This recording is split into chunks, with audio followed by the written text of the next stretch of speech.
Hello दोस्तों, जियो गुरुजी classes में आपका स्वागत है। मैं रोहित शर्मा, सब्जेक्ट अपना ज्योग्राफी।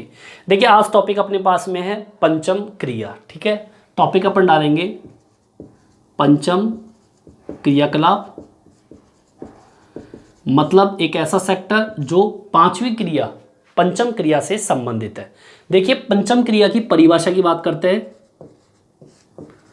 पंचम क्रिया, पंचम क्रिया में होता क्या है सुन लो। पंचम क्रिया के अंदर उच्च स्तर के निर्णय लिए जाते हैं। पंचम क्रिया में उच्च स्तर के निर्णय लिए जाते हैं। मतलब देश की बात करें तो कोई भी बड़ा कार्य या बड़ा निर्णय जो होता है वो पंचम क्रिया से जुड़े हुए व्यक्ति करते हैं। इसके अलावा इसके अंतर्गत नीतियों का निर्धारण, जो भी नीतियां तैयार की जाती है बड़े स्तर पर बड़े लोगों के द्वारा, वो भी पंचम क्रिया से संबंधित होता है। नीतियों का निर्धारण पंचम क्रिया के अंतर्गत किया जाता है। मतलब ये हो गया कि जो भी बड़े निर्णय देश के लिए लिए जाते हैं या बड़े स्तर पर जो भी निर्णय लिया जाता है और नीतियों का निर्धारण किया जाता है, वो सारी क्रिया पंचम क्रिया के अंतर्गत आता है। चलिए आगे बढ़ते हैं। पंचम क्रिया के अंदर,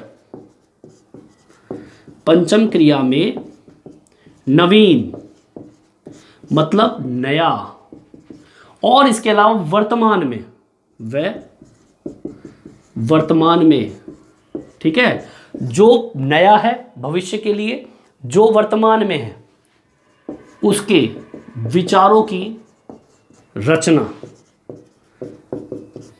का कार्य इस क्रिया के अंतर्गत किया जाता है।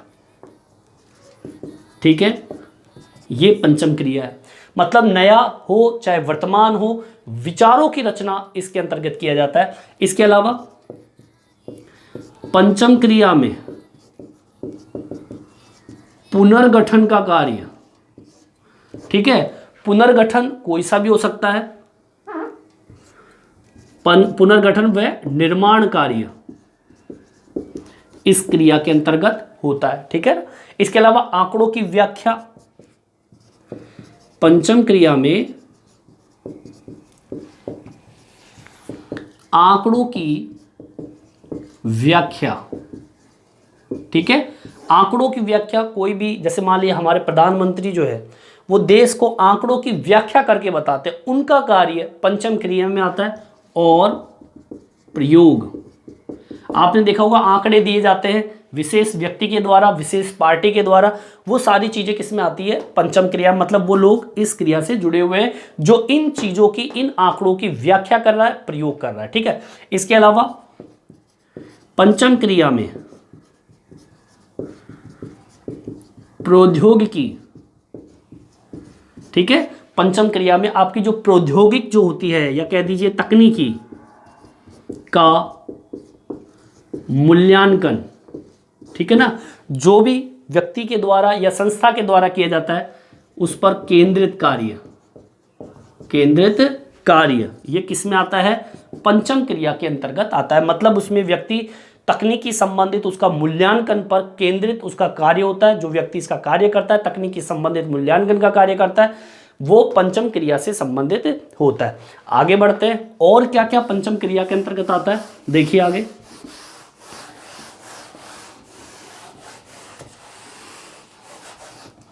देखिए भाई, पंचम क्रिया के अंतर्गत आपके जो व्यावसायिक अधिकारी होते हैं, पंचम क्रिया में व्यावसायिक अधिकारी, अब व्यावसायिक अधिकारी के बारे में मैंने पढ़ाया था आपको, उसको बोलते हैं सफेद कॉलर वाले जो व्यक्ति होते हैं।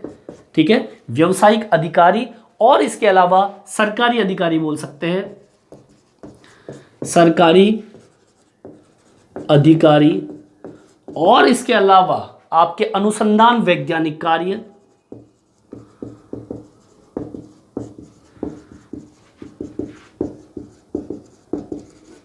इस क्रिया में आते हैं।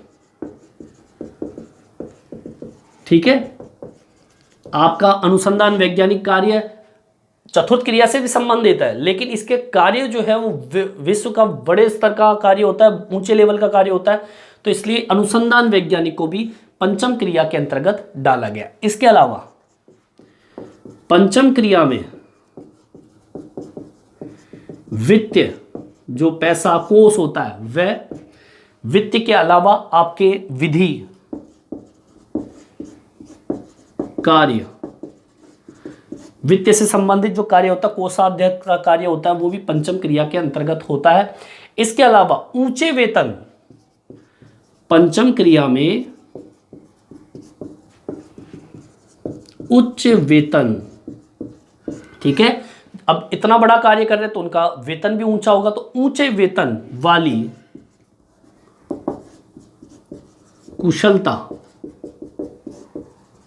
कुशलताओं की जो आपकी जांच कैसे कह दीजिए, या उनका प्रतिनिधित्व जो होता है, कुशलताओं का प्रतिनिधित्व जो करता है, प्रतिनिधित्व करते हैं वे कार्य किस में आते हैं? पंचम क्रिया में आते हैं। ठीक है, तो कुल मिला के बात ये हो गई कि जो पंचम क्रिया होती है, और दूसरी चीज अर्थव्यवस्था के अंदर इसकी भूमिका बहुत बड़े स्तर पर होती है। ठीक है, लिख दीजिए, अर्थव्यवस्था में भूमिका अहम होती है, किसकी? पंचम क्रिया की। ठीक है, तो कुल मिला के बात ये होगी कि पंचम क्रिया के अंतर्गत विश्व के बड़े स्तर पर जो निर्णय लिए जाते हैं, नीतियों का निर्धारण किया जाता है, पंचम क्रिया के अंतर्गत आता है।